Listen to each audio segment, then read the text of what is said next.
Merry Christmas. Christmas तो कल हो गया, लेकिन सांता क्लॉज से आप लोग को गिफ्ट नहीं मिला ना। तो गुरुजी बोले आज गिफ्ट तो देना ज़रूरी है। क्या गिफ्ट दें? ऐसा सोच लो, अभी राशि यहाँ बैठी थी और रिकी, हम लोग एंटर हुए और बैठे, ये अपना गाना लगाया, ये रेडी थी गाना गाने के लिए। अरे अच्छा, यहाँ भी कंपटीशन हो रहा है क्या, दोनों को गाना गाना। तो जब सांता क्लॉज आता है तो सब बच्चे भागते हैं कि मुझे पहले दे दो, मुझे गिफ्ट पहले दे दो। वो बोलता मैं सबके लिए लाया हूँ गिफ्ट, लेकिन बच्चे हैं ना, वो रुक नहीं पाते हैं। तो आज ये बच्चों को देख के बहुत अच्छा लग रहा था। बोली ठीक है, तुम्हारा भी चांस है, उसका भी चांस है। दोनों ने अपना भजन गा लिया, वो अपना तरीके से गा लिया और इसने अपने तरीके से। गुरुजी बोल रहे कितना कॉन्ट्रास्ट है, यहाँ एकदम फुल म्यूज़िक वाला, मस्ती वाला, यहाँ एकदम हाईएस्ट। तो ज्ञान, माया और कॉन्शियसनेस सब साथ में चलने वाला है। तो ये जो लाइफ है, ये गिफ्ट है, भगवान का गिफ्ट है। आज क्या गिफ्ट दें? आज का गिफ्ट है कर्म की कलम, कर्म की कलम और भाग्य की पुस्तक। आज का जो है कर्म की कलम, भाग्य का पुस्तक। तो भाग्य ये बैठा, हर चीज़ भाग्य पे छोड़ना गलत हो जाता है। अक्सर आदमी यही करता है, कर्म तो करना ही नहीं चाहता है। ये सत्संग वाला जो राशि है, ये कर्म है। कर्म कोई नहीं करना चाहता है। जो भाग्य में वो हो रहा है ना, बस उतना ही है। जितना हो पाता है हम बोल देते हैं हाँ हमने कर लिया कर्म, अब जो है भाग्य पे छोड़ दो। अरे लेकिन भाग्य आया कहाँ से? भाग्य आया कहाँ से? दोष क्यों देते हो भाग्य को? तुम ही हो जो करते हो तुम्हारे भाग्य का निर्माण। तुम ही हो जो करते हो तुम्हारे भाग्य का निर्माण। भाग्य को क्यों दोष देते हो? भाग्य मेरा ऐसा ही है। ये अच्छा डिबेट हो सकता है, कर्म ज़्यादा ज़रूरी है या भाग्य? नहीं, कर्म से हमारी लाइफ बनती है या भाग्य से हमारी लाइफ बनती है? कर्म वाले बोलते हैं कि नहीं, कर्म तो करना ही चाहिए, इतना पुरुषार्थ करना चाहिए, तभी तो हमारी जीवन अच्छी हो सकती है। भाग्य वाले बोलते हैं कितना भी कर्म कर लो, उसका फल मिलता है क्या? अरे भाग्य वाले कहते हैं कि कितना भी कर्म कर लो उसका फल मिलता है क्या? जो भाग्य में लिखा है वो ही मिलेगा। जो भाग्य में है लिखा है वही मिलेगा। कर्म चाहे कितना भी कर लो, फल हमारे हिसाब से नहीं मिलता।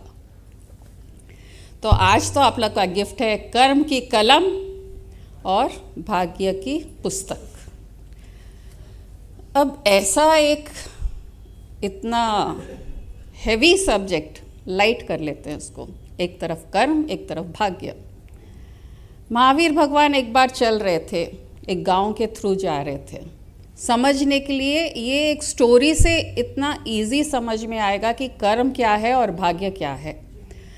जा रहे थे तो एक कुम्हार बैठा था और बहुत धनवान था वो कुम्हार। उसके घड़े, दूसरे गाड़ी, हाथी बना हुआ, गुलक बना हुआ, दिए बने हुए। कुम्हार बैठा था और अच्छा पैसे वाला था, धनवान था, और भगवान महावीर उसके सामने से जा रहे थे। तो वो कुम्हार भाग्य पे निर्भर था। वो भगवान महावीर कहते अरे कैसा है तू? बोला भाई अच्छा हूँ, आप कैसे हैं? मैं भी ठीक हूँ। अच्छा तुम कर्म कर रहे हो? मैं कर्म नहीं कर रहा हूँ, मैं तो मेरे भाग्य के अनुसार चल रहा हूँ।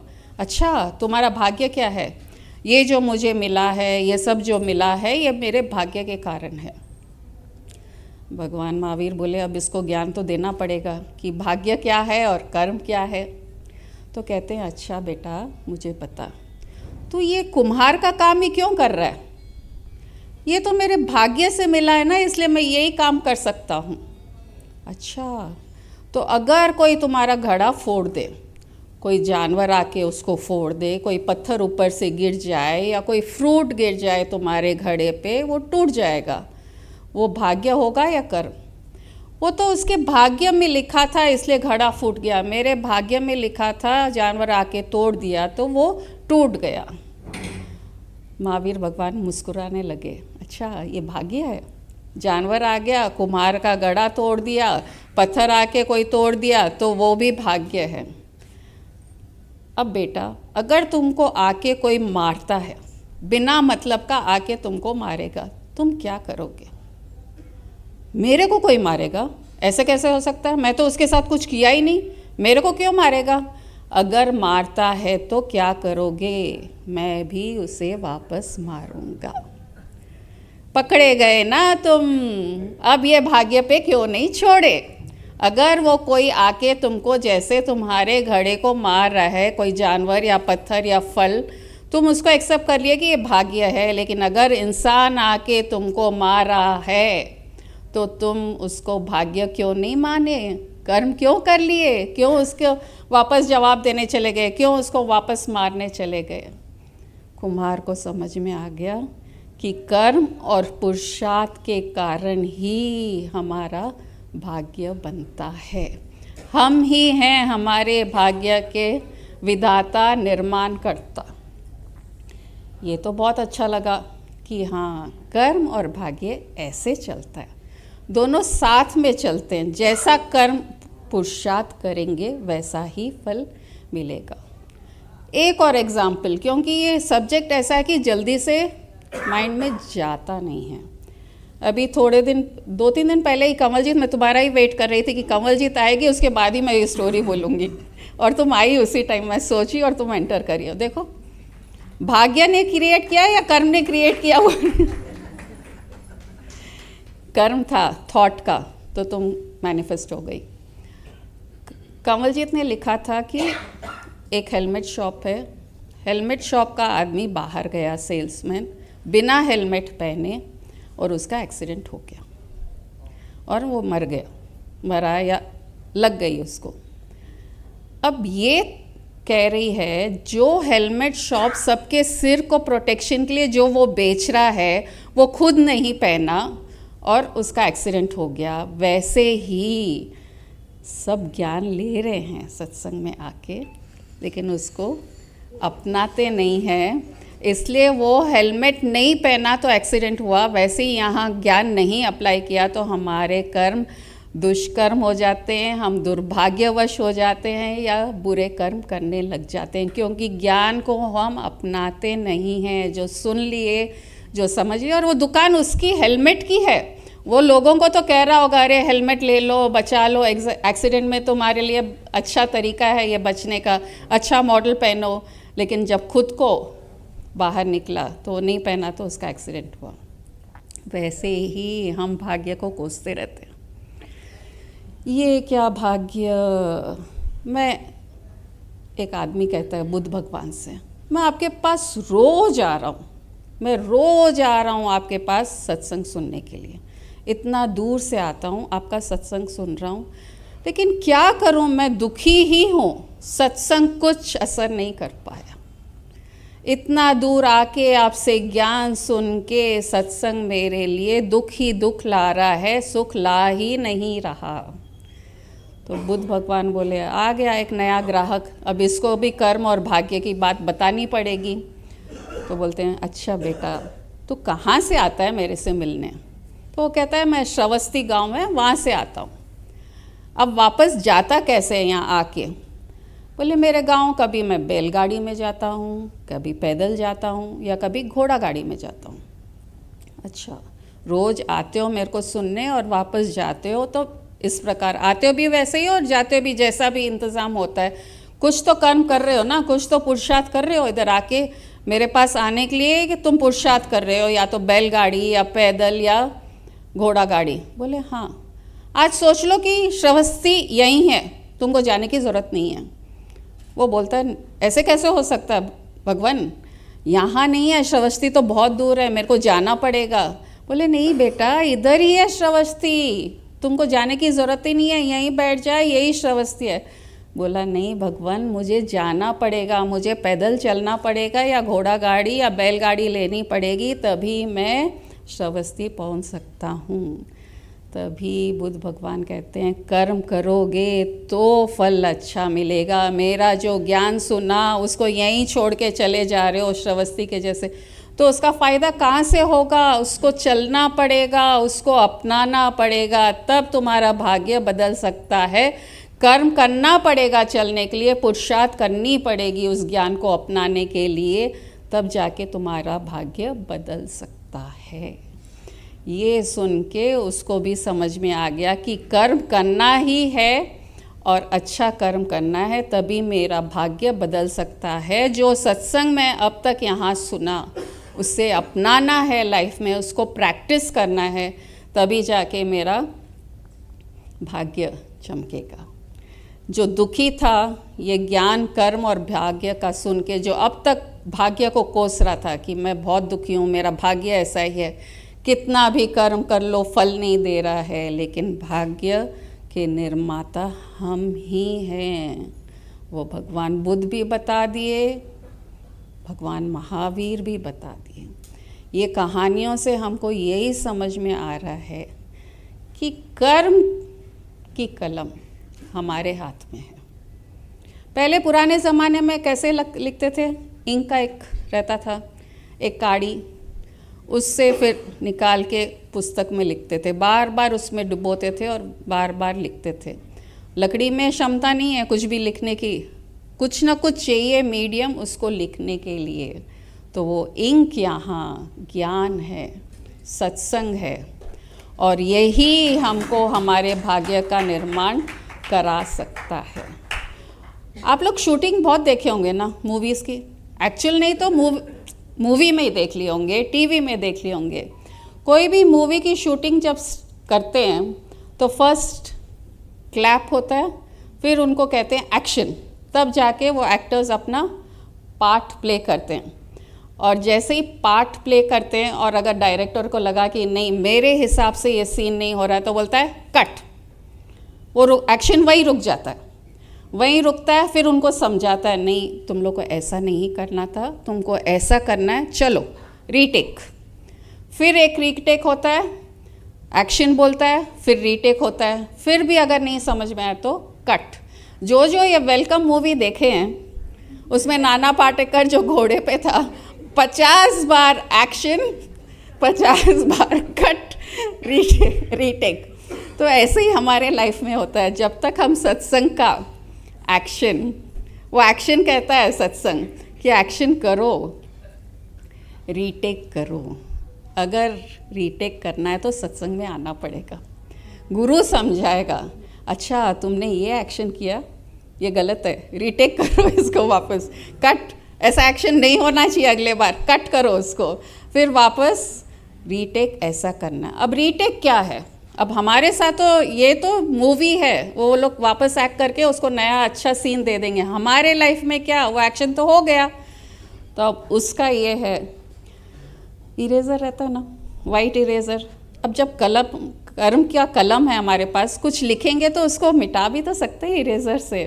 तो वैसे ही यहाँ इरेज़र है, सत्संग में आइए, ज्ञान समझिए, एक्शन को रीटेक करना है, फॉरगिवनेस मांग लीजिए, ग्रैटिट्यूड ऑफर कर दीजिए। ये कर्म से हमारा वो वाइट इरेज़र का काम कर लेगा, और हमारा जो कर्म बुरा कर्म था, दुर्भाग्यवश कर्म था, वो सौभाग्य कर्म हो जाएगा हमारे लिए।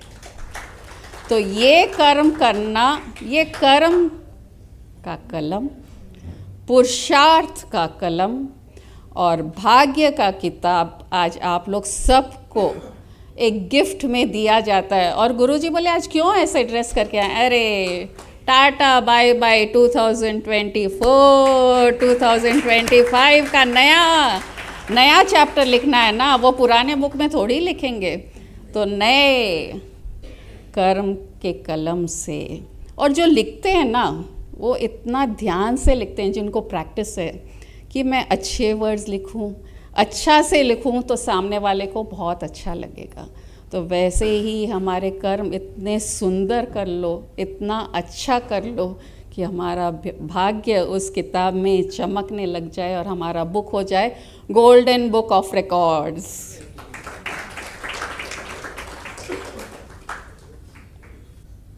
हेलमेट की दुकान में तो बहुत सारे हेलमेट्स होते हैं। वहाँ पर कोई एक्सीडेंट हो भी जाए तो किसी को कुछ नहीं लगेगा क्योंकि हेलमेट पहना हुआ है वहाँ। वैसे ही सत्संग की दुकान में ज्ञान बहुत होता है। यहाँ बैठे रहोगे जब तक कोई एक्सीडेंट नहीं होगा। यहाँ से बाहर जाओगे तो अगर ज्ञान लेकर के नहीं जाओगे तो एक्सीडेंट होने के चांस होंगे। वो हेलमेट की दुकान लेकिन हेलमेट नहीं पहने, ज्ञान की दुकान और ज्ञान नहीं पहने, दोनों बराबर है, एक्सीडेंट होने वाला ही है। हेलमेट की दुकान में हेलमेट पहन के जाइए, बाहर जाओ तो, ज्ञान की दुकान से बाहर जाओ तो ज्ञान का हेलमेट पहन के जाइए, कुछ नहीं होगा, चोट लगने से बच जाओगे।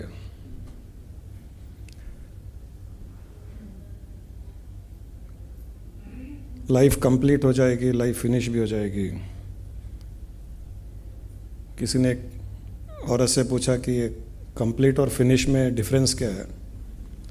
बोले हमारी शादी हुई, मेरी लाइफ कंप्लीट हो गई, इनकी फिनिश हो गई।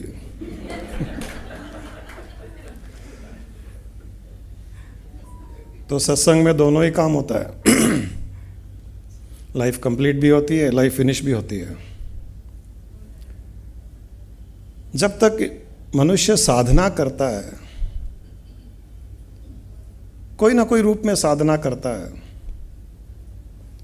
तो सुख का अनुभव करता है। लेकिन अक्सर लोग सुख को साधना से नहीं, साधन से मानते हैं। साधन और साधना में बहुत अंतर है। साधन में सुख नहीं है, लेकिन सांसारिक मनुष्य साधन में ही सुख ढूंढने की कोशिश करता है और साधना में नहीं। साधना भी करता है, अगर हर कोई कुछ ना कुछ साधना करता है। पूजा पाठ भी एक साधना है। रोज़ सुबह आरती की, पूजा रूम में, मंदिर गए, तीर्थ गए, कोई ध्यान किया, कोई गुरु के पास में गया, भागवत सुना, ये सब साधनाएं हैं। लेकिन ये भी एक देखा गया है कि जो कोई साधना कर रहा है किसी न किसी रूप से, वो भी कहीं ना कहीं साधन के लिए कर रहा है। साधना भी साधन के लिए कर रहा है। इसीलिए न तो उसको साधना का सुख और न ही साधन का सुख। होना चाहिए उल्टा, होना चाहिए उल्टा। साधन हमें चाहिए साधना के लिए। जो मनुष्य साधन की प्राप्ति करता है, जो साधन में रहता है, साधन चाहता है, वो साधना के उपयोग में होना चाहिए, न कि साधना को साधन के लिए उपयोग में लाना चाहिए। कोई गुरु के पास जाता है तो भी कहीं ना कहीं एक आशीर्वाद के लिए कि आशीर्वाद मिल जाएगा, गुरु देख लेंगे। भागवत जाता है तो भी वही कि कुछ न कुछ कल्याण हो जाएगा। रोज़ पूजा पाठ करते हैं तो भी वही कि भगवान को नतमस्तक हो जाओ, जो प्रॉब्लम्स है वो सॉल्व हो जाएंगे। हर प्रकार की साधना साधन के लिए ही है, और साधन के लिए करेंगे तो हम संसार में फंसेंगे ही फंसेंगे। क्योंकि साधन तो यहाँ संसार में ही है। संसार से जाने के पश्चात, शरीर छूटने के पश्चात, वहाँ कोई साधन नहीं है। वहाँ साधन है ही नहीं, इसलिए साधन का काम भी नहीं है, और साधन वहाँ पर किसी भी प्रकार से सहायता भी नहीं कर पाएगा। कितना भी साधन हम अर्जित कर लो, यहाँ से जाने के पश्चात वो साधन यहीं रह जाएगा। किसी भी प्रकार का साधन साथ नहीं जाएगा, लेकिन साधना जाएगी। साधना जरूर जाएगी। हर किसी के साथ में साधना जाएगी, साधन नहीं जाएगा। साधन यहीं रह जाएगा, साधना जाएगी। और जो व्यक्ति साधन में मोह करता है, वो संसार में किस लिए आता है? जो यहाँ साधन छोड़ के गया। साधन का अर्थ है घर परिवार आदि आदि, अच्छी गाड़ी बंगला, जो भी है, रहने सहने के लिए अच्छी टीवी, अच्छा सोफ़ा सेट आदि आदि। जो माइंड सेट की तरफ ध्यान नहीं दे करके सोफ़ा सेट, टीवी सेट, ये सेट, वो सेट, ये साधन है। साधन में मोह रहा, सारा जीवन साधन में मोह रखा। जब शरीर छूट जाता है तो साधन में, जो साधन हम यहाँ छोड़ के गए हैं, उस साधन को भी हमारे साथ मोह हो जाता है और वो साधन उस जीव को खींचता है।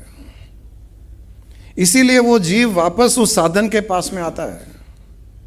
साधन खींचता है जीव को, क्योंकि यहां पर जो वाइब्रेशन छोड़ के गए हैं, जो एटम्स है साधन में, जो सोफा सेट में, टीवी में, गाड़ी में, पैसों में, धन दौलत में जो एटम्स है, उसमें हमारी भावना, जो मोह वाली भावना होती है, उसमें एक प्रकार का उसका एक पैटर्न बना देता है, उसमें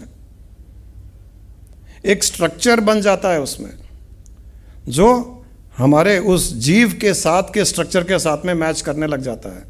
जिस चीज़ में हमारा मोह होता है उसमें हमारी मैच हो जाती है उस फ्रीक्वेंसी की, इसलिए वो खींचते हैं उसको, तो जीव वापस यहाँ आता है।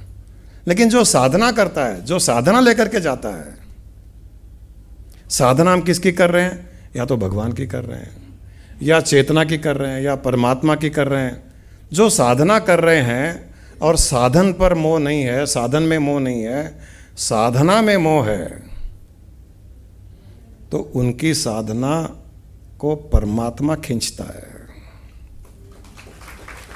क्योंकि परमात्मा के साथ में उसने अपनी फ्रीक्वेंसी जोड़ दी, परमात्मा के साथ में अपने वेवलेंथ जोड़ दिए। हम जिस चीज़ के साथ में अपनी फ्रीक्वेंसी, जिस चीज़ के साथ में अपना वेवलेंथ जोड़ेंगे, जिस चीज़ के साथ में हमारा अलाइनमेंट करेंगे, जिस चीज़ के साथ में हमारा सिंक्रोनाइजेशन होगा, वो हमें खींचेगा। सिंपल लॉजिक है। घर के साथ में अलाइनमेंट कीजिए, घर खींचेगा। परिवार के साथ में अलाइनमेंट कीजिए, परिवार खींचेगा। गाड़ी के साथ में अलाइनमेंट कीजिए, गाड़ी खींचेगी। बैंक बैलेंस के साथ में अलाइनमेंट कीजिए, बैंक खींचेगा।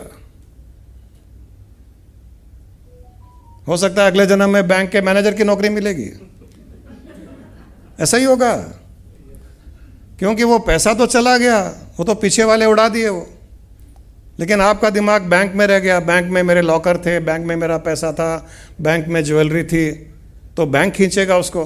बैंक खींचेगा तो बैंक में क्लर्क बैठे रहोगे, या लॉकर का जो इंचार्ज होता है वो रहेगा।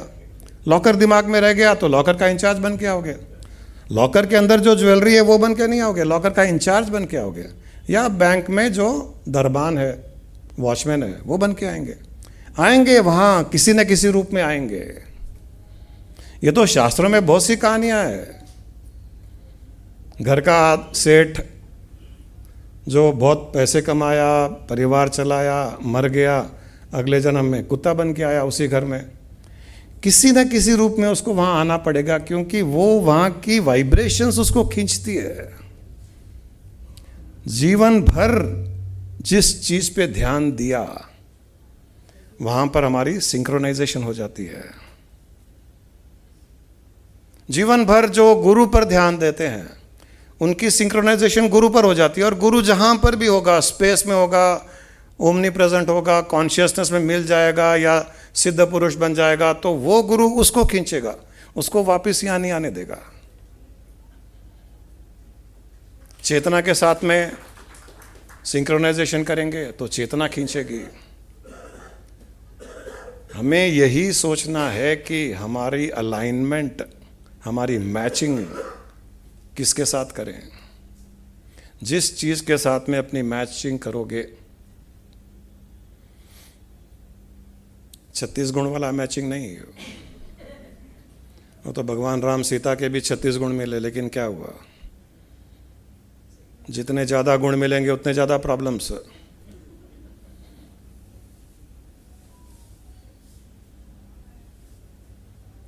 एक पति ने कहा पत्नी से कि शादी के पहले तुम्हारे माँ बाप ने 36 गुण देखे मुझ में, अब तुम 36 कमियां देख रही हो मुझ में।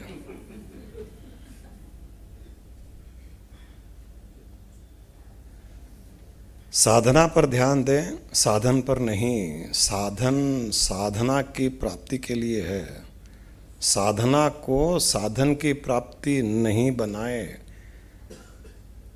वरना साधना में जो शक्ति लगी है, साधना में जो एनर्जी गई है, साधना में जो समय गया है, वो सारा का सारा वेस्ट हो जाएगा, निष्क्रिय हो जाएगा, निष्फल हो जाएगा, क्योंकि उसका परिणाम तो साधन में मिल ही गया यहाँ पर।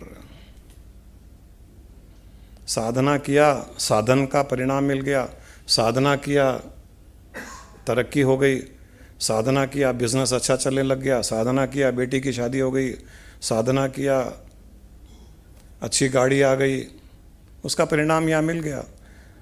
अब उनका मोह आप में पड़ जाता है क्योंकि आपने इतना एक्वायर किया, आपने इतना जमा किया। तो जमा किया तो उनको तो अपने मालिक का ध्यान रखना ही पड़ता है ना। वो मालिक को याद करेंगे, मालिक ने हमको लाया। स्पोर्ट्स गाड़ी बोलेगी मालिक ने हमको लाया ना, मालिक बहुत अच्छे हैं, हे भगवान 7 जन्म में यही मालिक मुझे दे। पत्नी को खुश रखिए, अच्छी रहेगी, हंसेगी तो बोलेगी ना 7 जन्म तक इसी का साथ चाहिए। फंस गए, कम से कम 7 जन्म, फिर 7वें जन्म में भी अच्छे रहे तो और 7 जन्म, ये 7 आगे बढ़ता रहता है।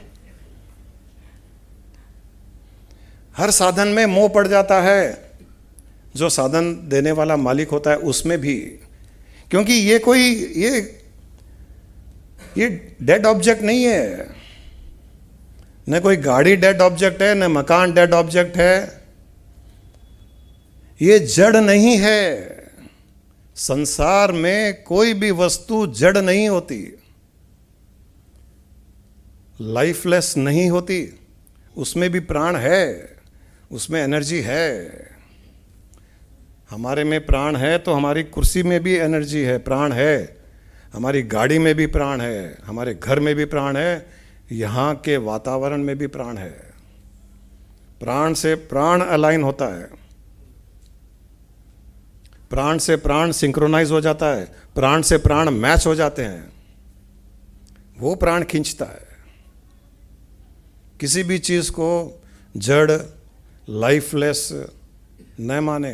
दे are all living beings, everything is a living being in this universe, everything is living, क्योंकि हर एक में एक मूवमेंट है, वाइब्रेशंस है। हर साधन में भी वाइब्रेशन है। जो साधन में भी उस वाइब्रेशन को देखता है, जो कुर्सी में, गाड़ी में, मकान में, हर वस्तु में प्राण देखता है और उस प्राण पर ध्यान करता है और उस प्राण से मोह करता है, वस्तु से नहीं। वस्तु के भीतर जो प्राण है उस प्राण से मोह करता है, उस प्राण पर ध्यान करता है, वो प्राण में लीन हो जाता है। उसी को कहा जाता है प्राणायाम। प्राण में आयाम, प्राण में रेस्ट करना, उसको कहा जाता है प्राणायाम। जीते हुए तो हम प्राणायाम इसको कहते हैं, अनुलोम विलोम किया, भस्त्रिका किया, वो प्राणायाम है जीते जी। लेकिन अंत में शरीर छूटने के पश्चात जो कहते हैं ना rest in peace, rest in peace कहाँ? पीस केवल और केवल प्राण में ही है। शरीर छूटने के बाद में जो इंसान प्राण में लीन हो जाता है वो रियल में रेस्ट इन पीस है, वो RIP है, रिप।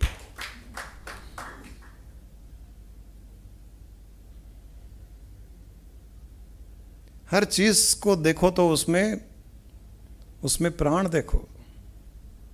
हर वस्तु में, जीव में तो दिखते ही हैं प्राण। हमें कहीं ना कहीं हिंदी भाषा बनाने वालों ने प्राणी प्राणी प्राणी कह करके केवल प्राणियों में जो चलते फिरते हैं, बात करते हैं, उड़ते हैं, उन्हीं में प्राण देखने की बात कही है। इसको प्राणी नहीं कहते हैं, सोफा को प्राणी नहीं कहते हैं, कुर्सी को प्राणी नहीं कहते हैं। ये बहुत बड़ी गलती हो गई। गाड़ी को प्राणी नहीं कहते हैं। जिस दिन हर वस्तु को, सृष्टि की हर वस्तु को प्राणी रूप से देखने लग जाओगे, हर चीज प्राणी है। एक बिल्डिंग भी प्राणी है, बिल्डिंग में रहने वाले प्राणी नहीं है, बिल्डिंग भी प्राणी है। प्राणी में प्राणी रहते हैं, प्राणी में ही प्राणी रहते हैं। और जहां कुछ नहीं है वहां पर भी प्राणी है, क्योंकि वहां प्राण है। जहाँ प्राण है वहाँ प्राणी है, तो सारी सृष्टि जहाँ कुछ दिखाई नहीं देता है वहाँ भी प्राणी है, उस प्राणी में प्राणी रहते हैं, प्राणी में प्राणी, हम इस प्राणी में भी ट्रिलियंस ऑफ प्राणीज रहते हैं, तो कहाँ प्राण नहीं है, कहाँ प्राणी नहीं है। इस प्रकार की दृष्टि जब बन जाती है तब हम स्वयं उस प्राण में लीन होकर के प्राण देने वाले बन जाते हैं, प्राणदायक बन जाते हैं। साधना पे ध्यान दीजिए, साधन पर नहीं। एक बहुत बड़ा राजा था, उसका एक बेटा था, राजकुमार था। बचपन से ही वो तो राजमहल में रह रहा था, तो राजमहल में तो हर प्रकार की लग्जरीज होती है, साधन होते हैं, उन साधनों में ही बड़ा हुआ वो। तो जैसे थोड़ा बड़ा हुआ, मैच्योर हुआ, जवान हुआ, उसको उदासी रहने लग गई, उदासी आने लग गई, उदास रहने लग गया। किसी के भी कुछ समझ में नहीं आ रहा है, इतना बड़ा राजमहल, वहाँ हर प्रकार का साधन, हर प्रकार का वैभव, नौकर चाकर, हर चीज़ है वहाँ, तो फिर भी उदासी, सुखी नहीं है। एक बार उसके ही मन में प्रश्न आया कि इतना बड़ा राजमहल, यहाँ सब सुख सुविधा है, साधन है, फिर भी सुखी क्यों नहीं? तो अंतरात्मा से आवाज आई, क्या तूने जानने का प्रयास किया कि सुखी क्यों नहीं है तू? तो उसके मन में आया कि नहीं, जानने का प्रयास तो नहीं किया, क्योंकि पैदा ही इसी माहौल में हुआ, यहीं बड़ा हुआ, और सुना हुआ है कि जहाँ पर साधन है वहाँ सुख है, लेकिन यहाँ तो साधन ही साधन है, लेकिन सुख नहीं है। तो मन में एक प्रश्न आने लग गया कि फिर सुख कहाँ है? अगर साधन में सुख नहीं है तो सुख कहाँ है? तो एक ऋषि के पास में गया। ऋषि उसको उसकी मन की स्थिति समझ गए। उन्होंने कहा कि पुत्र, साधन में सुख नहीं है, क्योंकि कई ऐसे जीव देखे गए हैं जिनके पास में साधन नहीं है पर सुखी है। बहुत से ऐसे जीव हैं जिनके पास कोई साधन नहीं है परंतु बहुत सुखी है, और ऐसे जीव बहुत से देखे गए हैं जिनके पास भरपूर साधन है और दुखी है। सो साधन सुख या दुख का कारण नहीं है। उन्होंने कहा कि साधना सुख का कारण है, साधना में सुख है। तुम ब्रह्म चिंतन करो, ब्रह्म भाव करो, ब्रह्म ज्ञान लो, ब्रह्म आनंद लो, उसमें सुख मिलेगा।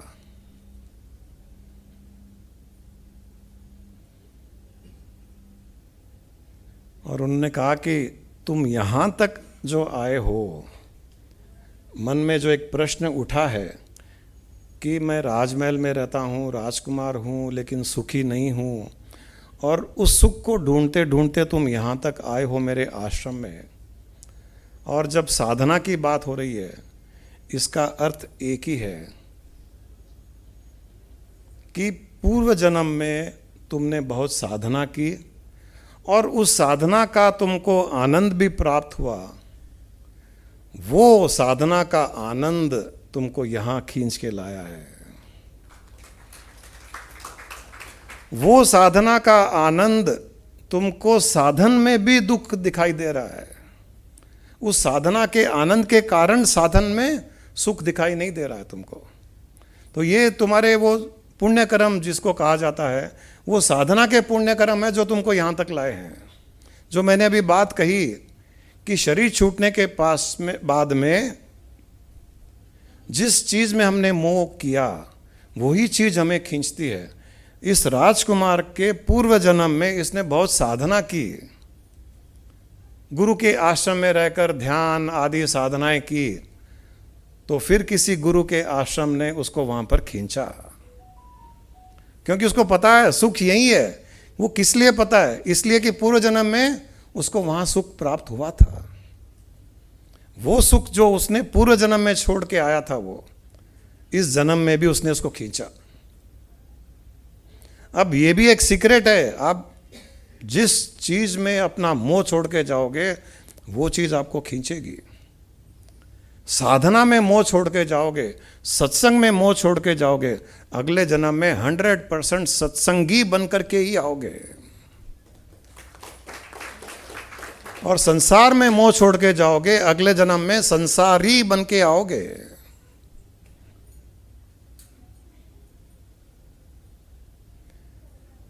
शरीर में मोह छोड़ के जाओगे तो अगले जन्म में शरीर बन के आओगे। कोई भी शरीर हो सकता है, 84 लाख योनियों में कोई भी शरीर लेकर के आओगे। और शरीरी में मोह छोड़ के जाओगे तो शरीरी बन के आओगे।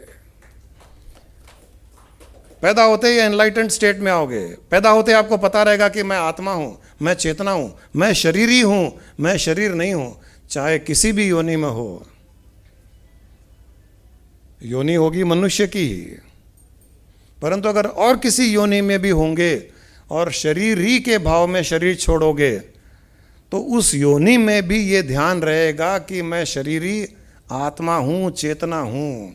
और इस 84 लाख योनियों में एक योनि को मैंने केवल और केवल अपने कर्मों को काटने के लिए धारण किया है। मैं शरीर नहीं हूँ, मैं शरीरी हूँ।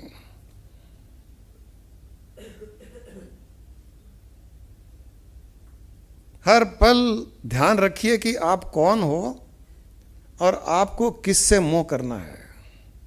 जिससे मोह करोगे वही आपको खींचेगा। आपके पास में फ्री विल नहीं होगी कि वहां जाऊं या नहीं जाऊं, जाना पड़ेगा, क्योंकि यहां मैग्नेट छोड़ के गए। यहां मैग्नेट है। ये मोह का अर्थ है मैग्नेट, वो खींचेगा। मैग्नेट को अगर हम कहीं पर भी घुमाएंगे तो जहां पर भी कोई लोहे का टुकड़ा होगा वो खींच लेगा। ऐसे ही घुमा दीजिए, हॉल में, मट्टी में, कहीं पर भी घुमा दीजिए तो जहां पर भी कोई लोहे का टुकड़ा होगा तो खींच लेगा। वैसे ही हम जिस चीज़ में मोह छोड़ के जाते हैं वो मैग्नेट बन करके सारी सृष्टि में घुमा करके हमारे जीव को खींच लेगा। पूरे स्पेस में घूमेगा वो, किसको खींचना है, जहां पर भी है उसको खींचना है। तो किस चीज से आपको खींचवाना है अपने आप को, हमको कौन सी चीज खींचे, वो आपको यहीं डिसाइड करनी है। वो जो गुरु माँ ने अभी कहा, वो कर्म की कलम से लिख के जाइए, कर्मों के कलम से लिख के जाइए कि मुझे इस चीज से खींचवाना है अपने आप को। वो कोई भी हो सकता है। मुझे परिवार से खींचवाना है, रहिए परिवार में मोह रखिए। मुझे आध्यात्मिकता में, सत्संग में खींचवाना है अपने आप को, तो सत्संग का लिखिए अपने कर्मों के कलम से।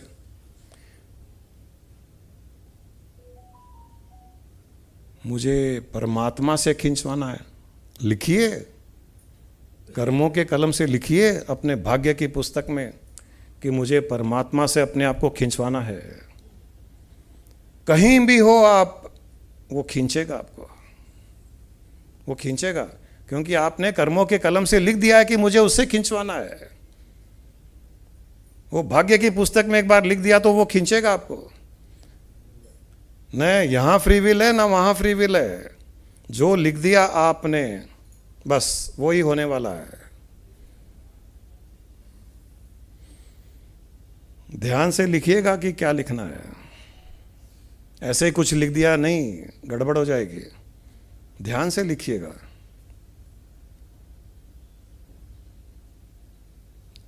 सचेत होकर के जीवन जीना चाहिए, सचेत होकर के कर्म करना चाहिए। ऐसे रैंडमली, अनकॉन्शियसली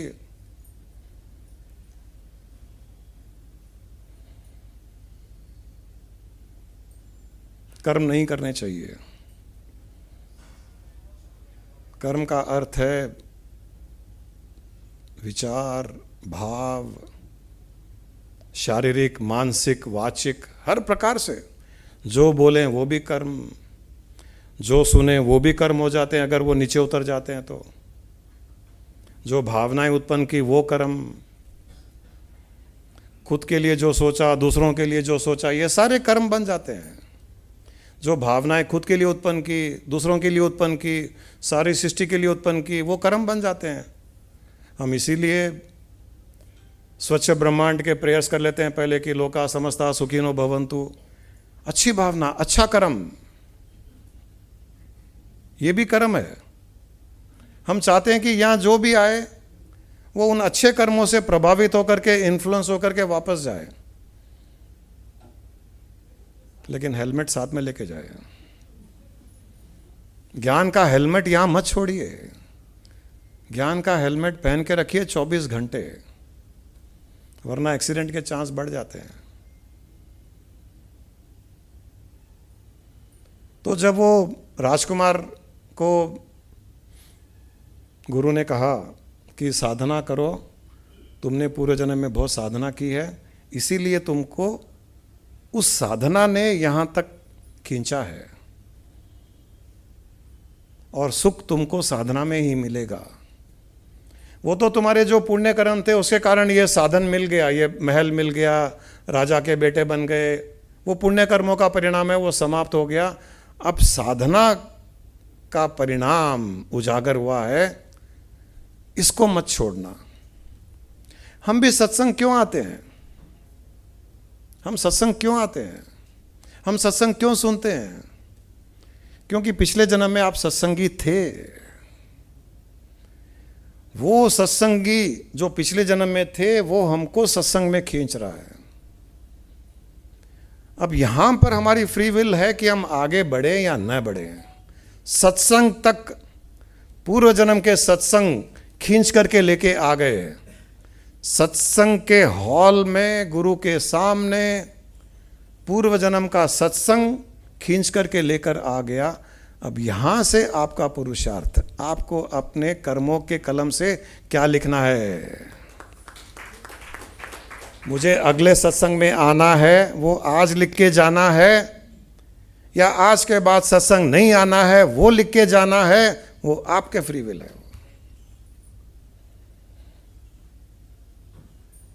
हम बिना मतलब कोई सत्संग में नहीं जाते हैं, बिना मतलब किसी गुरु के सामने झुकते नहीं है, बिना मतलब गुरु के सामने हमारा आमना सामना नहीं होता है। ये सब हुआ है पूर्व जन्म में, उसी ने खींचा है। लेकिन खींचने के बाद में क्या?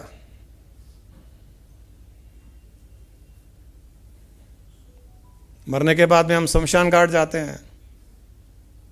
किस लिए जाते हैं? क्योंकि पिछले जन्म में भी गए थे, उसके पिछले भी जन्म में गए थे, मोह पड़ गया शमशान से भी, वो गर्मी अच्छी लगने लगी। चिता पर सोए, मस्त लेटे, लोग परिक्रमा कर रहे हैं, आग लगा रहे हैं, अच्छी लगती है। मुर्दे को गर्मी अच्छी लगती है, उसको एसी अच्छी नहीं लगती।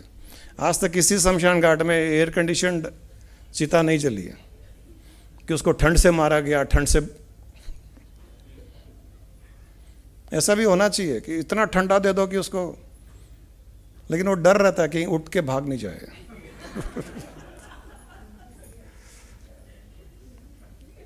मुर्दे को गर्मी अच्छी लगती है क्योंकि उसका शरीर ठंडा हो चुका होता है। आप किसी भी मुर्दे को हाथ लगाइए, है ना, मुर्दे को हाथ लगाइए तो उसका शरीर ठंडा हो चुका होता है। अभी बाहर ठंडा है तो हमको हीटेड रूम अच्छा लगता है ना, बाहर भी ठंडा, यहाँ भी चिल कर दें। बंसल जी तो जैकेट वैकेट पहन के आ गए। अब मुर्दा क्या करेगा? तो मुर्दा को वो चिता की आग अच्छी लगती है, ठंडे शरीर में नीचे से आग लगी हुई है, तो उसका अरे अच्छा लगा, अगली बार फिर आएंगे। आ जा, फिर संसार में आ जा, फिर चिता जलेगी, फिर संसार में आ जा, फिर शमशान जाएगा। जो इंसान कर्मों की कलम से ये लिख देगा कि अगली बार से मैं चिता पर नहीं लेटूंगा, मैं संसार में नहीं आऊँगा, वो नहीं आएगा, वो नहीं आएगा। उसकी कोई हिम्मत नहीं आने की। सृष्टि में ऐसी शक्तियां ही नहीं बनी है जो आपकी सोच के विरुद्ध कुछ कर सके।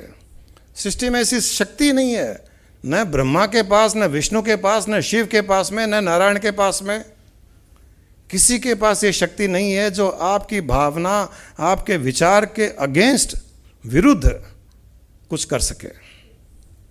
आपने जो लिख दिया लिख दिया, बस खत्म हो गया। अब गलती से क्या लिखा क्या नहीं लिखा, वो उसका परिणाम आपको भोगना पड़ेगा। लेकिन ध्यान से अगर लिखोगे, ये लिखिए अपने कर्मों के कलम से, भाग्य की किताब में, मुझे अगली बार इस शमशान घाट में नहीं आना है, तो नहीं आओगे। शरीर धारण होगा ही नहीं, और होगा तो भी कोई सूक्ष्म शरीर धारण होगा जो स्पेस में रहेगा, बहुत आनंद में रहेगा, ब्लिसफुल रहेगा। यहां नहीं आओगे, इस शमशान घाट में नहीं आओगे। आजकल तो बहुत अच्छे अच्छे शमशान घाट बना दिए गए। मैं पिछली बार गया था, ऐसे लगता है कि पार्क में आ गए, मुर्दा जल रहा है कहीं, हम एसी के हॉल में बैठे हैं। तो ऐसे लगा रहे कभी कभी आ सकते हैं, कोई मरता है तो उसके साथ में उसके क्रियाक्रम में जाया जा सकता है। पहले तो सब गंदा होता था। ये भी एक माया है, माया कि तुम्हारा मोह पड़े थोड़ा बहुत। हमारे घर के पास पार्क है, वो तो बहुत गंदा है। वो शमशान घाट इतना अच्छा, एयर कंडीशनड हॉल्स, इतने पूरे बगीचे, फूल, लॉन, मैं तो सरप्राइज हो गया, बहुत अच्छा लगा। माया में मत फंसना, यहाँ जो अच्छा लगे उसमें मोह पड़ जाता है। अपने तो एनलाइटेंड है इसलिए मोह नहीं पड़ा, लेकिन दूसरों को देख रहे थे, अच्छा लग रहा था, बोले कितना अच्छा बनाया, ये बहुत अच्छा बनाया। ध्यान रखिएगा। हाँ, वैकुंठ धाम है, वो वाला वैकुंठ नहीं है, ये यहाँ का वैकुंठ। मैंने बताया ना, वो नरक का द्वार, नरक दिखाया तो डांस चल रहा है, पार्टिंग चल रही है। बोले तो नरक तो बहुत अच्छा है। स्वर्ग दिखाया तो वहाँ पे सब शांत, दूध की नदियाँ बह रही है। कितना दूध पिएगा इंसान, कितनी नदी में, दूध की नदी में डुबकी लगाएगा, और कितना शांत वातावरण में बैठेगा, पागल हो जाएगा। तो आदमी ने बोला मुझे तो नरक ही ले जाओ, अच्छा लग रहा है। डांस वांस है, पार्टिंग है, क्रिसमस पार्टी चल रही है, न्यू ईयर पार्टी आने वाली है, पब, ड्रिंक्स, फुल म्यूज़िक। और वहाँ तो प्रॉब्लम भी नहीं है, रात को 12 बजे 1 बजे का कुछ नहीं है, वो तो टाइम लिमिट है ही नहीं, चलता रहता है। वहाँ पुलिस भी नहीं है, कमिश्नर भी नहीं है, कोई पकड़ने वाला नहीं, ड्रग्स भी है, ऐसे फ्री फ्लो। तो बोला स्वर्ग नहीं जाना, नरक ले जाओ। फिर नरक का दरवाज़ा खोले तो वहाँ लोग उल्टे लटके हुए, उनके पकोड़े बना रहे। बोला वो पार्टी कहाँ गई, वो डांस पब कहाँ गया? बोले वो पब्लिसिटी डिपार्टमेंट था। वो दिखाएंगे नहीं तो कोई आएगा नहीं इधर। तो वैकुंठ धाम के नाम पे मत चले जाना तुम, ये वैकुंठ यही वैकुंठ है, ऐसा नहीं है।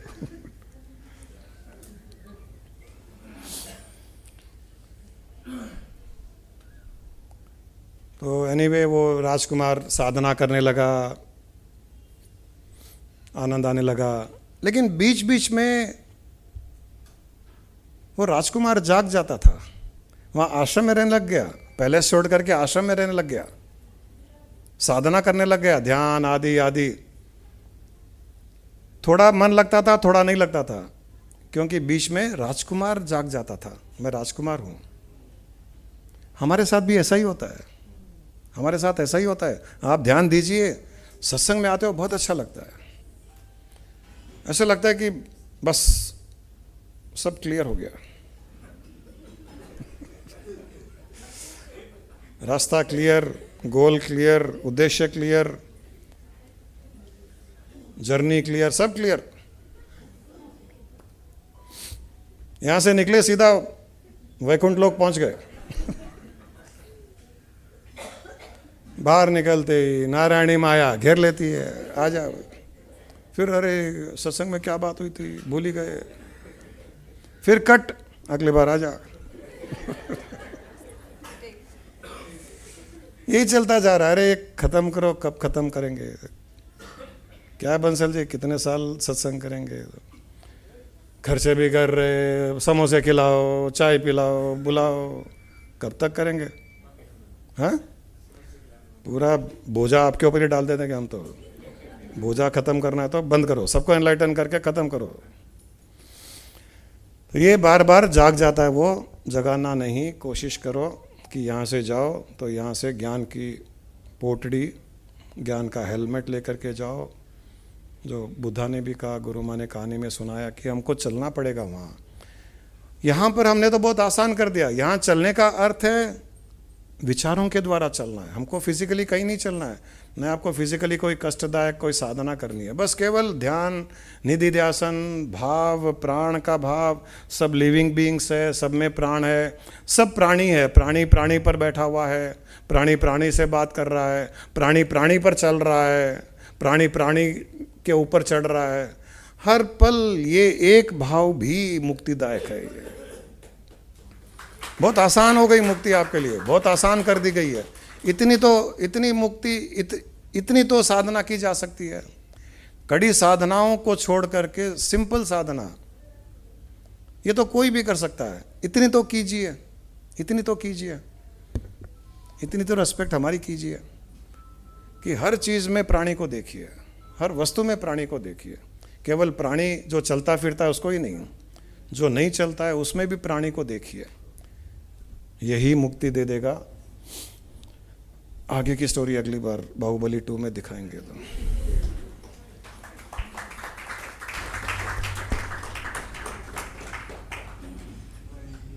I am neither the body nor the senses. I am not the mind nor the wisdom. Pure consciousness I am. I am the formless Chidananda Rupo. Shivoham, Shivoham. Chidananda Rupo. Shivoham, Shivoham. I am not in bondage nor seeking liberation. I am not in tension nor in the stress. Pure consciousness I am. I am the formless Chidananda Rupo. Shivoham, Shivoham. Chidananda Rupo. Shivoham, Shivoham. I am the creator, I am the creation. My creation is for my recreation. Pure consciousness I am. I am the formless Chidananda Rupo. Shivoham, Shivoham. Chidananda